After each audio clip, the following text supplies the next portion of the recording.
Welcome to the Michael Singer Podcast, presented by Sounds True, in partnership with Shanti Publications. For more information about Michael Singer's work, access to all prior episodes, and information about upcoming releases, we invite you to join us at michaelsingerpodcast.com.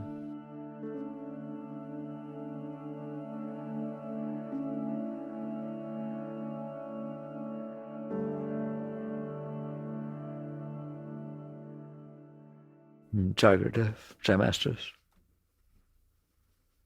There are certain truths which are just absolute. There's a very nice truth. People can't mess with them. Your life should be about those truths. If your life is not about absolute truth, it's about relative truth. And everybody has a relative truth.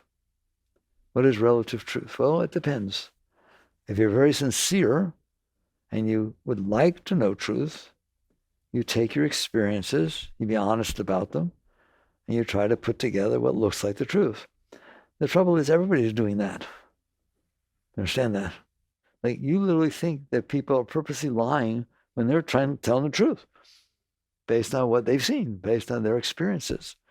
I told you, one of the most foundational things that I have found in life is a statement that psychology says. Man is the sum of his learned experiences. You can't just gloss over that. Why? Because that's the truth. It's not the truth that you are the sum of your learned experiences. The truth is that your mind and your heart are programmed by the sum of your learned experiences. You get turned on or turned off based on your past experiences. You don't know if something, you've never seen it before, you don't know anything about it, it neither turns you on or turns you off. You may be scared about it because things you didn't know about before scared you, right? You learn to like people, you learn to not like people, you learn to like foods, you learn to not like foods, you learn to like countries, you learn to like music. Here, you were dating somebody in high school and you really loved her very, very much, and she dumped you, like, oh my God, she ran off with your best friend and so on, and it used to be a song that you all played together. You hate that song. It's a song, not to you, it's not. And you think this is natural. You just think, why should we even talk about this? Are you kidding me? This is reality. This is what's going on. Your mind is the sum of your learned experiences. There's not a single thing going on inside of there but the sum of your learned experiences. That's what your preferences are, your likes, your dislikes, your hopes, your dreams. Not hopes and dreams. No. Those are spiritual things. Ooh, do I get in trouble? No, they're not. I'm going to qualify this now. If you're depressed, I want you to have hope. But I can tell you what you hope for. The same thing everybody else hopes for. I hope I'll get what I want. And you hope you don't have to get what you don't want. So that's not spiritual, but it's good for you, as opposed to being depressed, as opposed to giving up, as opposed to thinking there's just no hope.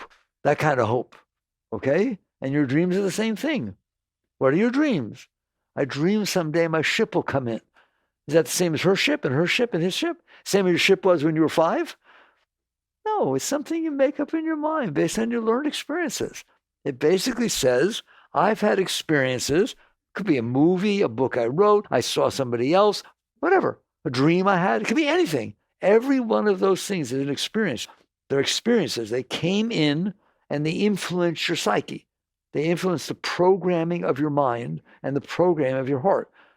You are programmed. Do you understand that? Now, there is someone in there, you, who is shaking their head, yes, because you know this is true. Why? Because you're watching your mind. You see your thoughts. You see your emotions, don't you? You're the consciousness. You're not the sum of your learned experiences. You've always been there. If you're the sum of your learned experience, then you didn't exist before you had the experience. Okay? This is my husband. I am his wife. Okay? You didn't exist before you met them. You just defined yourself as that. You defined yourself as the wife. Well, what were you before you got married? You were in there the same. You just had not had that experience. Therefore, your mind was not programmed with the wifey thing or the husband thing.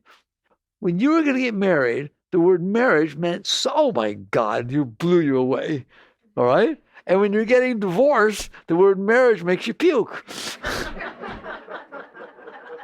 Why? It's the same word. Look it up in the dictionary. It didn't change because there were a few of these learned experiences. in between the marriage and the divorce. So this is the truth. That truth is relative. Period. It will always be relative. It is absolutely relative. There's not one single thing that your mind says about what you like, what you dislike, and how you put the things together that is truth. It's just the way it got together in your mind. If you met somebody right after you had an operation and your husband died and your father died on the same day, you probably will not like that new person. Your impression, remember first impressions? The trouble is, it's not the outside thing that makes the impression. It's how it impressed you. Well, you're not neutral in there, are you? Sometimes you're open. Sometimes you're closed. Sometimes you're happy. You just won the lottery and you meet somebody. Hi!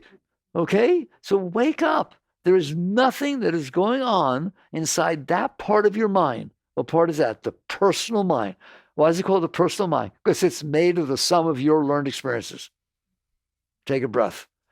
That's a very spiritual thing, the personal mind versus the impersonal mind. Let's get that down. What's the personal mind? First of all, what is mind? Mind is a field, a vibration field that has no limit. You can think of galaxies, you can think of this, you can think of a peanut, you can think of anything you want. So the mind is just a field of energy that can create thoughts. Just like an ocean can create waves. Thoughts come and go, waves come and go, clouds come and go. Right or wrong? Do your thoughts come and go? So basically, it's a field, a very high vibrational field of energy, one that our scientific instruments have not even come close to being able to measure the subtlety of the mental plane. It is just a field of energy. They didn't used to know that there were X-rays. They didn't used to know there were beta rays. They didn't used to know that there was infrared. They didn't used to know that there was gamma. They didn't know anything about it. And then they made an instrument that could pick up a gamma ray or an X-ray or an ultraviolet. Did they then say it's an alien thing? No, they said it's just part of the electromagnetic spectrum. Guess what? It has edges. Those are radio waves and gamma waves on one end or the other. Guess what? Those are just the edges that our instruments at this time are capable of measuring. There are no edges. It's an infinite universe. There are infinite vibrations. It goes on forever and at all levels and all frequencies and all everything. But we don't have instruments that can pick it up. Tomorrow they'll make an instrument that can pick something else up. Someday they will pick up the mental plane. Why? Because you do have thoughts. They exist. Thoughts are things. Just because I don't see your thoughts, a psychic can, just because I don't see your thoughts doesn't mean you don't have them. That's not true. You don't have those thoughts. I never had that thought, so you don't have it. That's ridiculous. You have thoughts and you have emotions. They are real. They exist. They're just a very high vibration rate of energy that we don't have instruments to pick it up. What's amazing is you do. Can you believe that? You are far beyond any of the scientists. Why? You have an instrument that can pick up thoughts. Don't you? Must be. You do hear them, don't you? So basically, that's what mind is. An infinite field of energy can do anything. All right. But that's not what you do with your mind, you in there.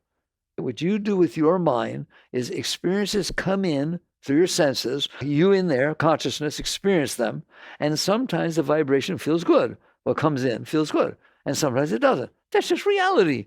Some sounds are pleasant, some are woo, okay? And everything has its vibration. The Buddhists speak about that. Everything has its nature. So the example I always use, people yell at me for always using the same example. It's a good example. A rattlesnake coiled up rattling 10 feet in front of you does not feel the same when it comes in as a butterfly landing on your arm. Does it? Well, they're both atoms. They're just a bunch of molecules combined together. They are giving off vibes. Okay? They are giving off vibes. And not just the physical experiences coming in, the vibrations coming in. And when it comes in, you experience it because you're capable of experiencing things. Well, what happens is there are ones that you like and ones that you don't like. And instead of truth, honoring and respecting that reality, what reality? There are vibrations out there. Just like there's vibrations in the electromagnetic spectrum, there are vibrations in all of life. That's called reality. It will always be that way. That's how it is. There are people that are nice. There are people that are not nice. There are dogs that will bite and there are dogs that will cuddle and be nice. It's just reality. It's reality. How do you know? Let those who have eyes to see, let them see. Those who have ears to hear, let them hear. That's what Christ's talking about, right? That's how it is. When it comes in, you experience it. That's what's supposed to happen. You're here on the planet Earth to experience experiences. What do you do with them? I know what you should do with them. You should honor and respect every single experience that you have. Why? Because it's reality. You shouldn't be like that. Well, that's not true. You're the sum of your learned experiences. You shouldn't have said that to me. That's not true.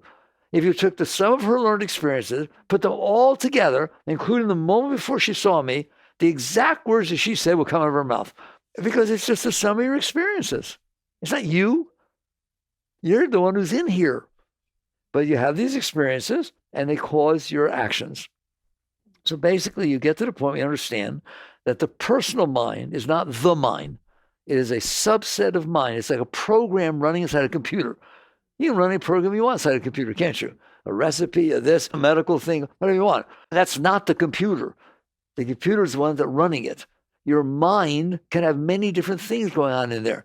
You have a program in your mind, every one of you, called the personal program that runs all the time, nonstop, inside your mind. Well, what's it made of? How to get programmed? Make a program of the sum of learned experiences. You had these experiences, you didn't like it, so what did you do with it? I always pick on you for this. Every one of you, if you have an experience you don't like, you store it. You keep it. That's what Freud was about. You suppress it. You own it. You just keep it in there. It's the funniest thing in the world. You have stuff in there that you didn't like from your childhood. You have things in there that mommy and daddy did that you didn't like. You have things that your first boyfriend or girlfriend did that you either did or didn't like. How do you know it's in there? Because it comes up. But it's not happening anymore. Why is it coming up? I'm yelling at you. Why would you decide it was wise to store the worst things that ever happened to you when they're over? Seriously. I challenge you. Go to a restaurant and have some bad food served to you. Just there's something wrong with it. It made you really, really sick. Just even to smell it or touch it. Ooh, first bite. Oh, no, I'm not eating this. Right? Well, the wise thing to do is to call the waiter or waitress over and say, excuse me, ma'am, can you please give me a doggy bag? Okay? And you take this doggy bag home and you've put aside a room in your house called the sick room. And you put it in there. And every single morning, when you get up, you take a little spoonful so that you never forget how disgusting it was. That's what you did with your bad experiences, didn't you? You stored them. I mean, if they're still going on, okay, let's deal with it. We'll all get together and deal with it. I'll help you, right? But if it happened 10 years ago, and it will never not have happened, what are you doing? What can your inner state be like if you store every single thing that ever bothered you inside of you? Guess what it will be? Bothered. Isn't it? So now what do I do? Now that I stored the things that I liked, which weren't that many, believe me, the things you didn't like compared to the things you did like, it's not even close. And plus, once you build enough that you didn't like, everything reminds you of it. You dated a guy in high school that, had a lisp or had blonde hair or red hair, and it was a bad experience. You don't like people that have lisps, and you don't like people that have red hair. Do you understand that? You just generalize the whole thing. Everything hits your stuff. That's the problem. The world is not the problem. The world is not the problem. It's not the problem that there's yin and yang, that there's dark and light and high and low and nice and not nice. That's not the problem. The problem is you can't handle it. The problem is that you stored every single thing that ever bothered you inside of you. And now everything bothers you. Do you understand that? The honest statement is you complain all the time. You complain about the heat, the driver in front of you, what somebody said, what somebody didn't say, what perfume somebody's wearing, what somebody's not wearing, this, that, every single thing, the clothes they're wearing, every single thing bothers you. Come on. The temperature. Well, what temperature do you like? I don't know, 69 or 70, up to maybe 76. Humidity? Oh, no. My hair gets messed up. No, below 40% humidity. That's what I like. Well, then you're in trouble because it doesn't hit that very often. Now you can go move somewheres where it's like that. It's now running your life. It's absurd. It's literally absurd. And you store this stuff inside of you, and then that becomes what we call the personal mind. That's where you stored it. You stored it inside of this beautiful thing called mind. You made a subset of what you like and what you don't like and what happened to you, et cetera, et cetera, et cetera. And it is all the time occupying your consciousness. That's what you're drawn to all the time. What do you do about it? Well, obviously, I'm not stupid. If I have things going on inside of my mind that bother me, I avoid those. I avoid anything that reminds me of what I didn't like, right or wrong.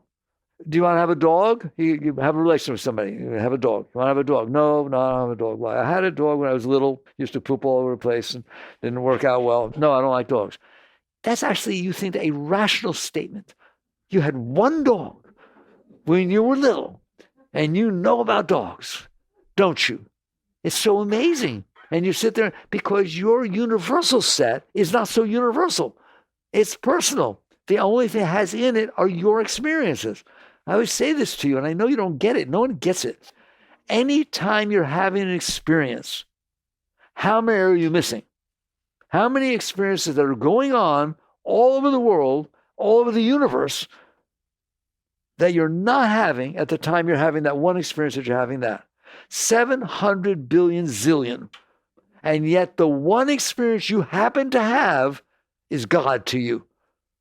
I don't like dogs. No, I don't have a dog. Get quiet. This is a serious problem.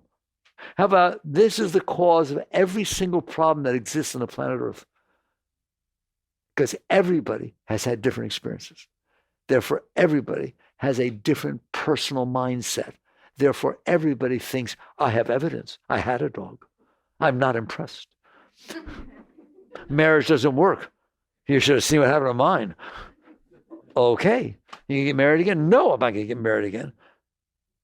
Every experience you've had, I'm going to get a tough one. You ready?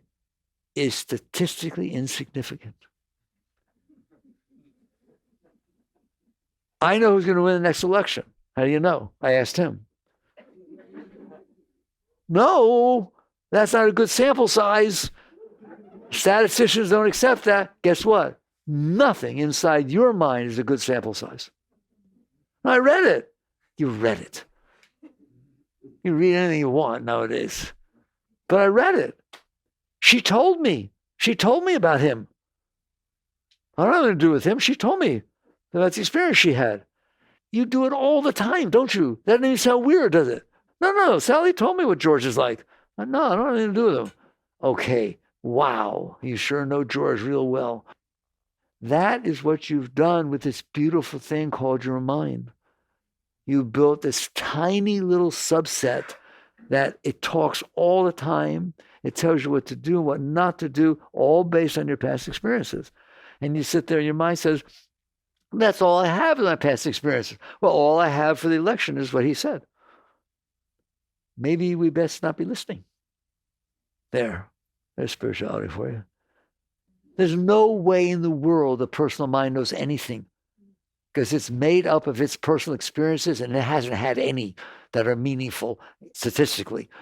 But because the experience you had was so strong, it is loud in there and it drowns everything else. But I don't like that kind of person. Why? Why? Would you dare to look at it? You had some experience, and the experience could be what your parents taught you. The experience could be what your preacher said. Those are all the sum of your learned experiences, and they are meaningless. They are statistically insignificant. They are not the truth. They seem like the truth to you. If the only time I ever saw a cat, and this was a cat I saw, I think I know cats. I don't know cats. Right or wrong? Have I caught you? Do you not do this? Everyone does this. Who has ever had the same experiences as you? I mean, every experience, where you are, every moment you're having, every experience you're having, sight, sound, touch, who has had the same experiences as you? Nobody. Nobody alive now? Nobody ever. It's never happened before. Wow, you're unique, but you got programmed by this meaningless experience that you had, and it now runs your life. There are people who become traumatized. What does it mean to be traumatized? You experienced an experience that was so negative, so difficult to experience, that it captured your consciousness, and you will never talk again for the rest of your life. You will never go outside. You will never be near a man or a woman or a foreign person or an American or whatever. You had this experience that you couldn't handle. It got stuck inside your mind and your heart. It draws your consciousness to it all the time, and you are a mess. Can one experience do that? Can one experience ruin your entire life?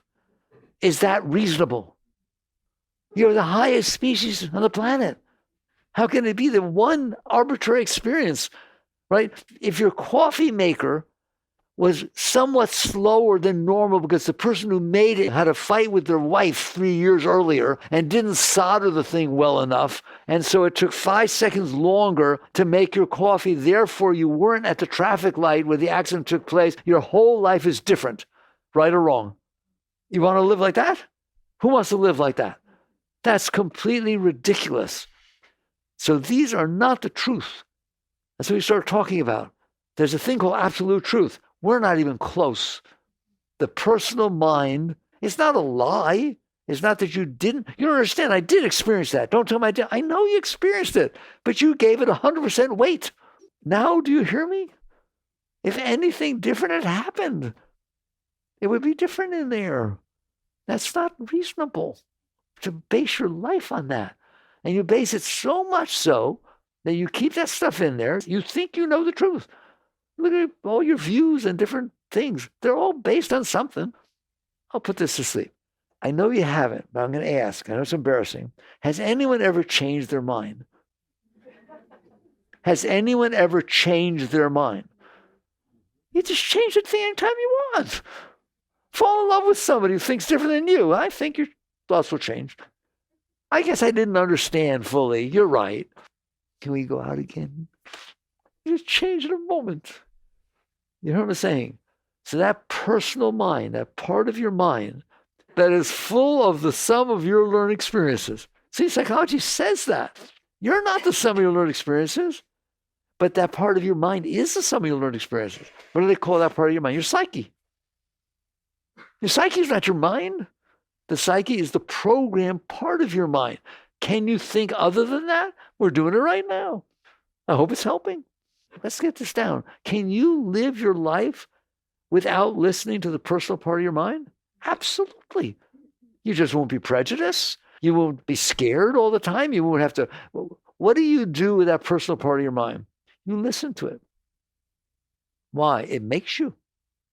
Because it's very not comfortable if something gets hidden in there. If something happens that it doesn't want. It's like a spoiled child throwing tantrums. Have you ever had it get really bad? Have you ever had situations happen outside that are so different than what you wanted that you broke? That it broke in there, that you didn't even know who you were, that you didn't know what to do or what to think. You just, come on, say yes. I hope so. Not that I want you to suffer, but I want you to realize how stupid that thing is. You're running around with a time bomb inside your head, aren't you? And inside your heart. At any moment, anybody can do anything. And you're a basket case. Okay. Spirituality is about waking up. That part of your mind is stupid. It's dumb what you did. You did it. No, that experience actually happened. I know, but it's over. I made a rule for Mickey, and he's not very good at it. A long time ago, when I moved out here, dropped out in the 70s, early 70s, it was the rule. If it's not going on outside, it's not going on inside. Pretty rational. You drive by cars, you drive by trees, clouds, weather, all kinds of things go on. I don't want to sit there and be neurotic about everything. If it happens, it happened. It didn't feel good. Fine, it's over. Thank God. Mazel tov. Let's throw a party. Hooray! You don't even do it with your divorces. Very few people that got divorced are really divorced. They still think about it. The person still bothers them. It's still going on in their head. They can't go to certain places because they used to go there together. You get divorced outside. You didn't get divorced inside, did you? Is it that person's fault? Well, maybe what they did in the time, it could have been really bad, but they're not doing it anymore. It becomes your fault If it's not happening anymore and you're still bothering yourself about it, it's something you're doing to yourself. The other person's not even there. Who will talk to you this way? This is truth. So what do we end up doing? We end up devoting our lives to the worst things that ever happened to us. We sit there and say, where do I want to live? What do I want to do? Who do I want to meet? And all of it's based on your personal self. I've been having fun lately with these dating services, which I don't, if I talk about these things, it's just to make you laugh. Just laugh at yourself, but don't not do it. Don't listen to me, all right? So what's a dating service? All right, you go on the web.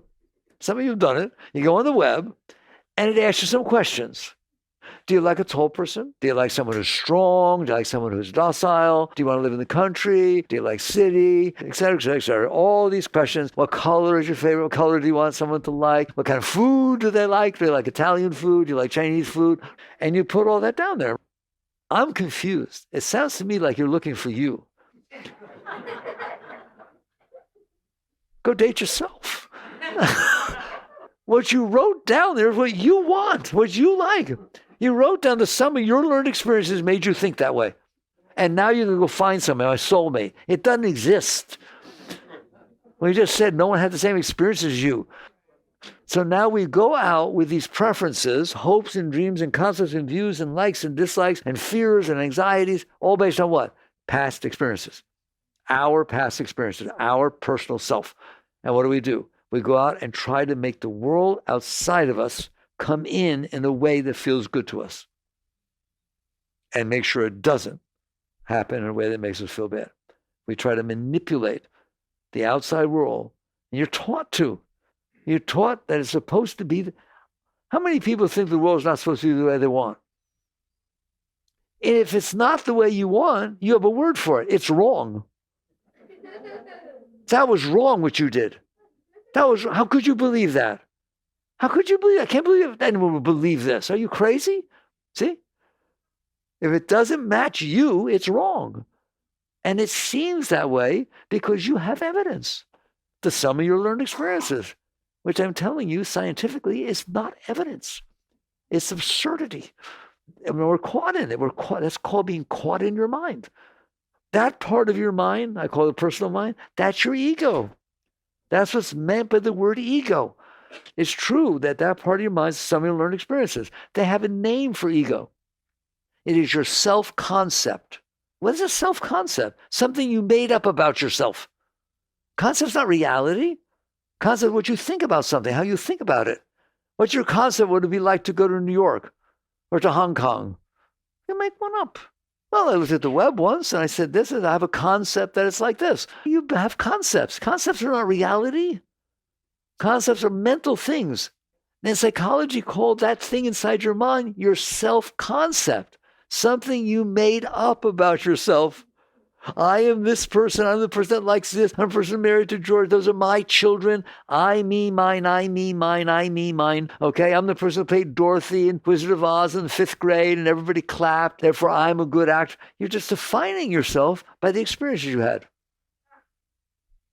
That's why I think it's fun as you get old. I really like getting old. I really do. All right, I think it's marvelous. All right, but wait till you get to experience. It's great.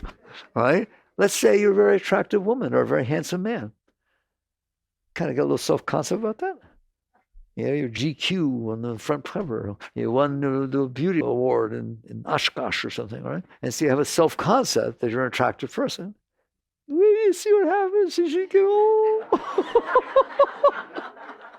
You are not going to like getting old. Why? It's reality. Because it doesn't match your self-concept. It doesn't match what you made up about yourself. So this whole concept of building something inside your mind, which you're actually looking at, you're the one who's looking at. Do you have an ego? Do you have a self-concept? What happens when you present your self-concept to somebody and they say, you're lying, you're not like that. That didn't happen to you. You're not married to him. That's not your kid. How you doing? Ah! You're resting your consciousness on your self-concept. You live inside your ego. That mind of yours that you built in there, the personal mind, it's so small. Wait, can we do that? I don't care who you think you are, how big you think you are, megalomaniacs running around there, right? Are you kidding me? You're one person out of, what, 8.3 billion that are now alive on the planet Earth. You're real important. Now we're going to start using another part of your mind. Like, that was not a very personal thought. In fact, that's very challenging. You know, people write me, why are you making me think that? It makes me feel small. You are. Go on, make yourself want to be big. You're not. You're one of 8.3 billion. That's a big number. Billion people on the earth today. And there have been billions and billions and billions that came and went already. You're one of those. And soon you're not going to be here. Have you ever found out that sometimes people are here and then they're not here anymore? Where did they go? They disappeared. They were here. They had a self-concept. They had views and opinions. Where are they now? They're not here anymore. Someday you will not be here anymore. All right? But you want to be important. You're not. There's another part of you that really is. But it ain't that part. That part that you made up and put together based on the sum of your learned experiences is so small. We already said the sum of your learned experiences is nothing. You missed every single thing, every moment. So how can the nothing you pulled out of the moment you're having be something? Then you sewed them together into a self-concept. I like this, I don't like that, I'm this kind of person, and people think blah, blah, blah, blah, blah, blah, blah. And how small is that compared to all the people on the planet Earth? Because they all had experiences, didn't they? Aren't you just one of them? And even if you want to think you're bigger than planet Earth, leave. What do you mean? Go into outer space. Astronauts do it all the time. Go out there and look at the little planets spinning out there. How important are you? What did I tell you once? 1.3 million planet Earths fit inside the sun. Take a breath. How important are you? Now, maybe this doesn't make you feel good. It should make you feel wonderful. It means I'm free. I don't have to hang out with a stupid self-concept and prove myself to everybody all the time and make sure that everything's the way everybody wants it to be and make sure they all clap when I come in the room. It doesn't matter. It's meaningless. You see the difference in truth and non-truth? It's the truth. And I didn't stop in case you think, look at that 1.3 million Earths fit inside the sun. So how could it mean anything what's going on in this stupid planet? So 1.3 million Earths inside the sun. You ready? How many, quote, suns are there? 300 billion in your galaxy. This is called using your mind for truth instead of using your mind to make a sick thing in there and then going out there and trying to manipulate everybody and everything so that when it comes in, it doesn't bother you as much and maybe even feels good. What a tiny life. That's why you suffer. You suffer. Buddha said everybody's suffering. They are. All right? Yeah, but I got what I wanted. Well, we'll see how long it lasts. Tell me the last time you got what you wanted and didn't want anything else. Come on, I'm waiting. Your entire life. Sometimes you got what you wanted. It's over, right? Wake up. So this is what happened. The world came in and you made an ego. You made a self-concept out of it. And now I would say you own it. It owns you. You better do what it says or you suffer. It makes a mess in there, doesn't it? And so you're out there trying to serve your ego. You're out there trying to make everybody and everything be the way so that when it comes in, the ego says, woo. And when it comes in, it's like, rrr. That's why you're neurotic. That's why you're anxious. That's why you're scared. And this whole concept of what you want and what you don't want is just some of your learned experiences.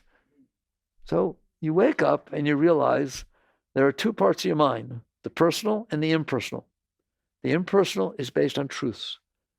What do you mean? The truth is you have dropped down onto a tiny little planet in the middle of nowhere and you'll be here for a few years. That's the truth. Oh, I don't like that. Too bad. Too bad. It's the truth. So the truth becomes, if it's true, that there's this little tiny little planet spinning around the middle of nowhere in dark, black, empty space. I visited the astronomy department the other day, a few weeks ago, and I asked them, I know you're studying exoplanets and all that kind of stuff going on. How many planets are there How many of the 300 billion stars in your one galaxy, which, by the way, there are 2 trillion galaxies, but we won't do that to your mind because it breaks it. But out of your 300 billion stars in the Milky Way galaxy, how many have planets? You know what they said? Basically, every one has at least one or a few. You're really important sitting here on this little planet, aren't you? It's just a planet spinning in the middle of nowheres. And you're not staying here. How many years are you going to be here? 80, 90, 100? It's been here for what? 4.5 billion years. This planet's been here. And you drop down to visit for 80 or 90, and you making a big deal out of it. Spirituality is about the following. That part of you is not important. That part of you has had experiences, which are very little, because at any time you're having an experience, you're missing all the rest.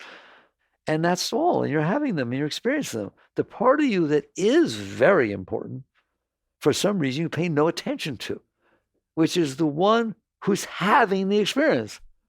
Your experiences don't mean squat. There's 1 in a trillion. Who's having the experience? How do you know you had an experience? How do you know anything? How do you know you have thoughts? Do you have thoughts? How do you know? Do you have emotions? How do you know? Have you had experiences? Can you see out of your eyes? Can you hear? How do you know? How do you know? How do you know? Who sees when you see? Who hears when you hear? Who notices thoughts? Who notices? Do you have emotions? How do you know? Because you're in there. You're not what you're experiencing. You're the one that's experiencing it. It's a case of subject-object. You are the subject. You're the end user. You're the end user. And everything else is something you're experiencing. You are not what you're experiencing. You're the one that experiences it. That is spirituality. Who are you? That's what all of spirituality is about. That's what all of yoga is about. That's what life is about. Self-realization. Do you know who's in there? No. I haven't even thought about it. Why? I'm too busy staring at what I made up in there and then trying to make all you guys be the way I want you to be so that I'd be okay staring at what I made up in there. You just made it up. You made up a you. It could be anything you want it to be. So basically you wake up and realize that I'm telling you that that part of you is nothing. It's nothing. It's just something you made up. Everybody did it. And because everybody made one up based on different experiences, everybody wants something different. So there's wars. So there's disharmony. So there's all these problems because of that. How can you expect everyone to get along if they all made up something different? And they're only okay if they get what they want. And they're never okay if they get what they don't want. Right? Hitler doesn't want there to be Jews. He wants Germany to take over the whole world. I think that caused a few problems. Why did he have to think like that? He didn't have to think like that, did he? Why did he have to pay attention to the part of him that thought like that? Imagine what the world would be like. Hey, Adolf, let it go. Let it go. Just relax through it. Yeah, here's a Jew. Here's a black person. It wasn't just Jews. Here they are. Come on, breathe. Listen to me. Breathe. Breathe through it. Breathe through it. You can handle it. Breathe through it. Okay. We don't have to bomb, blow up London and Berlin and Paris and ruin the whole culture that ever exists. Woo. Okay? All right. So you wake up and realize the problem is not the world. The problem is that you couldn't handle the world. You couldn't handle reality. And because you couldn't handle it, you did the same thing everybody else does, which is you resisted it. I don't want to have this experience. Have you had experiences you didn't want to have? You know what you did with them? Exactly what Freud said. You pushed them away because you didn't want to experience them. So you kept them at a distance from you in there, the self, the consciousness, the experiencer. If I push away the experience, I don't have to experience it. Yeah, you do. You have to hold it down there your entire life. It does not go away, ever, until you let it go. It doesn't dissipate. Don't use that word. If I keep it down long enough, it'll go away. Really. I like the family that says, we don't talk about that around your father. Oh, daddy's got a problem. Daddy stored some stuff in there, didn't he? And we're not supposed to talk about it. Watch where you step. Ever been around someone you better watch what you say? This is why. Because you pushed it away, it stayed in there, and now the world comes in and hits it. And you have to rationalize it or suppress it or do whatever. Like Freud was dealing with serious you couldn't handle, all right? Most of Freud's studies were with people that were institutionalized. You know that. So he dealt with, he saw stuff. And so he dealt with suppression, repression, and denial. I call them resistance. That catches all of it. It came in. Did it come in? If it didn't come in, I don't have to worry about it.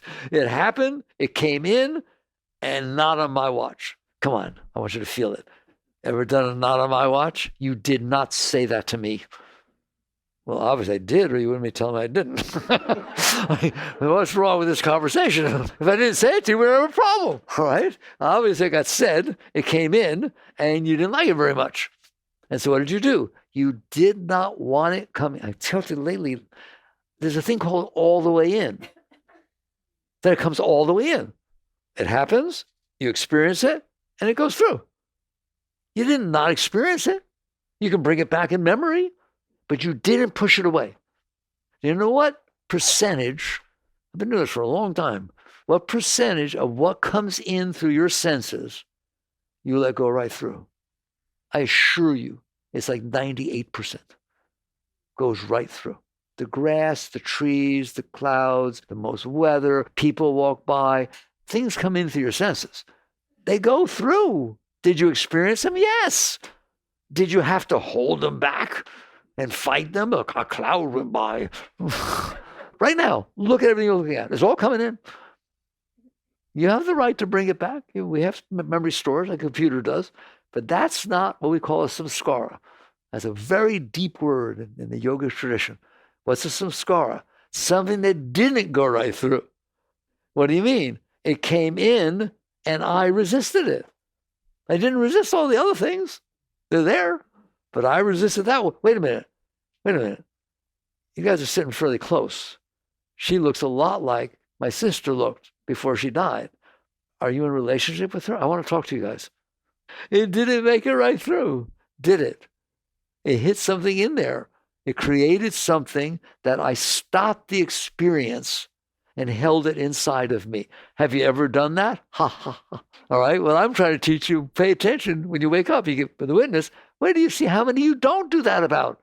How many white lines on the road you're driven by? Were some of them dashed? Were some of them yellow or white? Was that okay with you? If it's okay with you, it goes right through.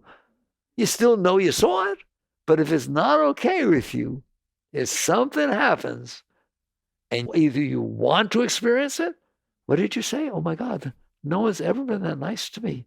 Can we go out again? When can I see you again? I ain't letting go of that, baby. I'm holding on to that for the next time till I see you. I only have eyes for you, dear. Ever hold on to something because you liked it very much? Then that got stuck in your mind. Ever hold on to something because you did not want to experience it? Didn't want to come all the way in? And so you pushed it away? No, I don't want to feel that. You do it all the time. That is what your ego is built of. That stored stuff in there. You built a house in there. And it's powerful because it's stuff that you liked and didn't like. And you built your ego out of that. And that's what your self-concept is. It's not everything you experience. It's the stuff you stored in there. And it's loud. It's powerful. And therefore, you don't think about who's experiencing it. You think about, how do I get it what it wants? How do I be okay? Because I'm staring. I use the word distraction. I really like that word. Distraction is a very spiritual word.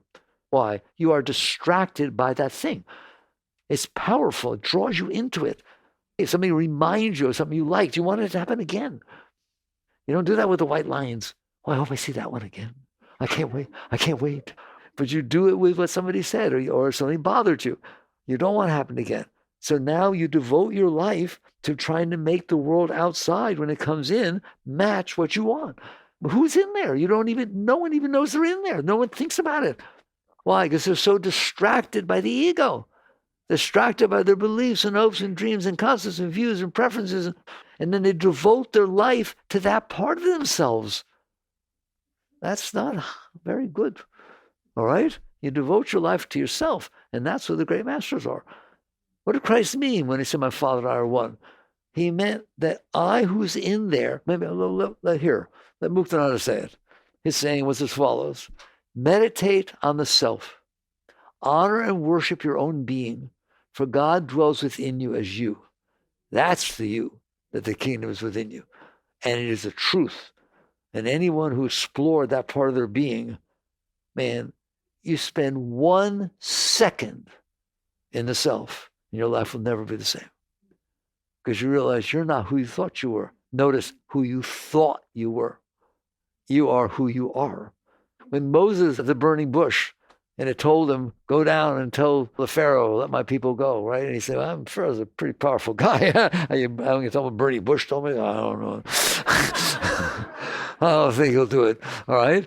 And Moses asked God, they have lots of gods down there in Egypt. What God should I say? What's your name?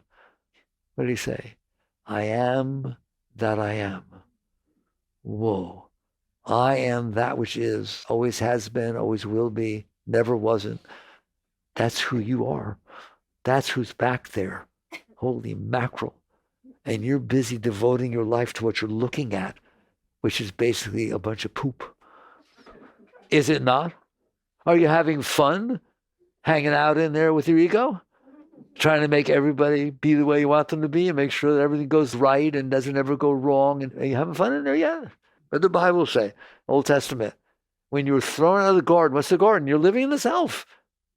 You're experiencing life. It's open. You're seated in the deep seat of consciousness, experiencing the beauty of everything. Yin and yang, it just all comes in, passes through. You're experiencing life. You say, oh my God, it's so beautiful. Be here now. It's all coming through. All right? When you were thrown from the garden, what does it say? Now you must work by the sweat of your brow. Don't you work by the sweat of your brow to be okay? To try to be okay. Not to be okay, because you're not, but to try to be okay. The most powerful people in the world, they seem okay to you? They can't handle anything. All of them, the strongest people, they have to make sure that things are the way they want them to be. What does that mean? That means they're the weakest people that ever walked the face of the earth. If you can't handle anything, I can't handle what you did, I can't handle what you said, I can't handle anything, can't handle anything that's not exactly the way I want it to be. Okay, well, then there's something wrong. I'm not talking about anybody in particular. That's how it is. And so you wake up and you realize there are truths, and we've talked about some of them, and there are non-truths. But the non-truths aren't fake news. I mean, come on, that's minor.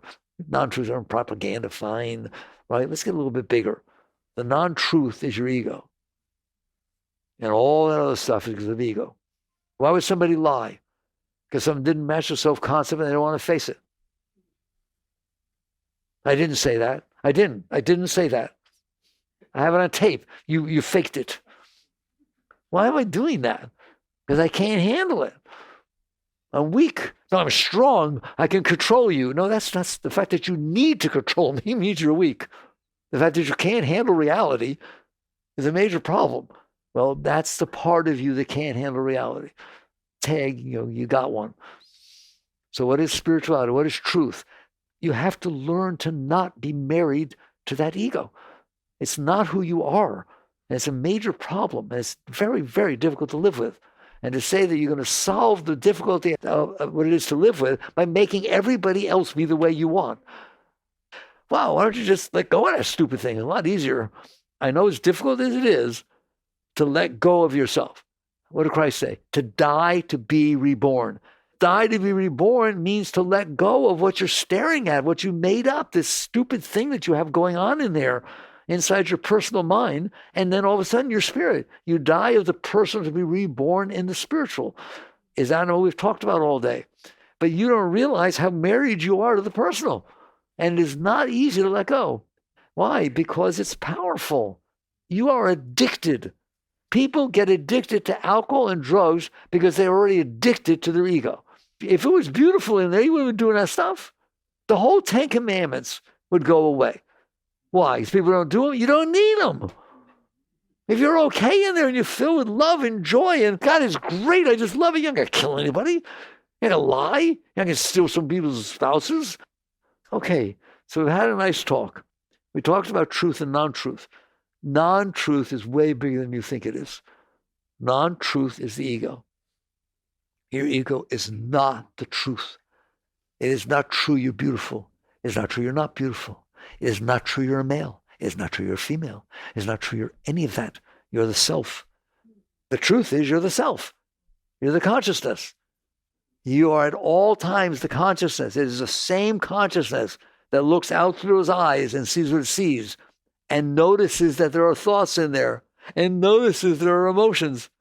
When you are able to sit in that seat of consciousness, it's called becoming established in the seat of self. That's the truth. Now you've touched truth. And ye shall know the truth, and truth shall set you free. It's all the deep teachings from the deep beings, Buddha, Christ. They teach the same thing, but nobody's listening. What they think is, let's be spiritual and make our thoughts be spiritual. Let's make our feelings be spiritual. Let's make the ego believe what we say we should all believe. No. That's still you staring at something. You are the self. How do I be the self? Stop not being the self. How do you get out? You learn to handle reality. You learn to handle what comes in. Be at peace inside. Then what? Just let people walk over me? No, that doesn't mean that. Handle it, accept it as reality, then see what you can do to help. As opposed to what you're doing, all of us, as a generic you, try to manipulate it so that you can handle it. That's not handling it. That's basically saying, I can't handle it, so I'm going to come out and change you guys so that I can handle it. That's dumping your stuff out into the world. That's the ultimate pollution. Everything I'm doing is not to help you or the situation. It's to help me because I can't handle it. Learn to handle reality. The new book, Living Untethered, is very, very deep because it really lays down how to learn to handle reality and what happens when you can do that. Now you become a blessing on the earth. You come down, every situation that happens, handle it, be at peace with it, serene, love, respect, compassion. Now, look, is there something I can do to help? I want to meet that person. That's the saint. But somebody who comes down and everything they're doing is trying to help the situation, whatever the situation is. I'm here to serve, not serve me, not get what I want. You're whole and complete within yourself. There's so much beauty, Shakti flowing inside of you day and night, just pouring inside of you, feeding you. Listen to me, every one of you. That's the reality of what's going on inside of you. Well, why don't I feel it? Because you're staring at the part of you that you collected over the course of your life. And that part's not so good, is it? Not doing so well. And that's why you don't feel the Shakti. You're looking away from it. If I look into the darkness, I don't see the light. If I turn around, okay. Now I understand truth versus this stuff we do. Jai Gurudev.